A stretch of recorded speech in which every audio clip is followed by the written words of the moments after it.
DJ Kanchan Raj Hajipur Vaishali.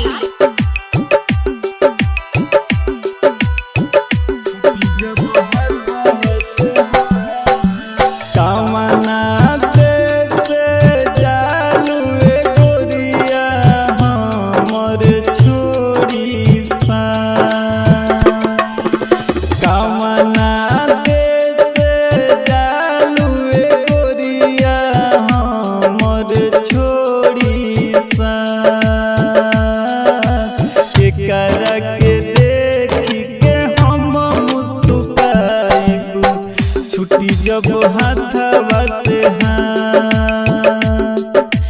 केकरा के देखी के हम मुस्कुराइबू छुट्टी जब हाथवा से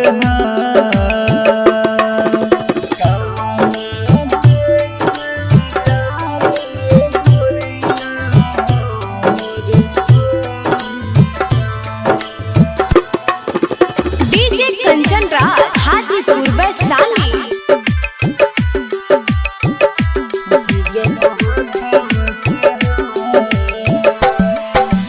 कैसे के कटी बचल जिंदगिया होई न तोहरा से बात।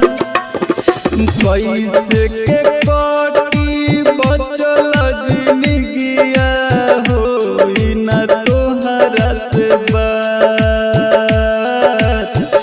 डोली जब चढ़ी के जइह ससुरवा जहरत मई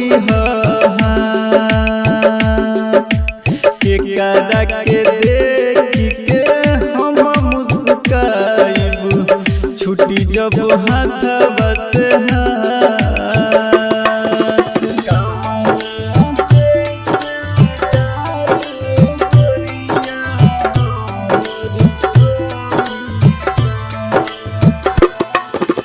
डीजे कंचन राज हाजीपुर वैशाली।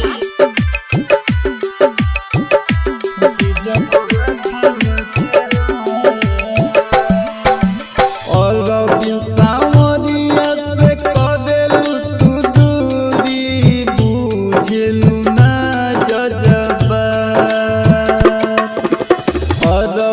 सावरिया से करेलू तू दूरी बुझेलू ना जजबा।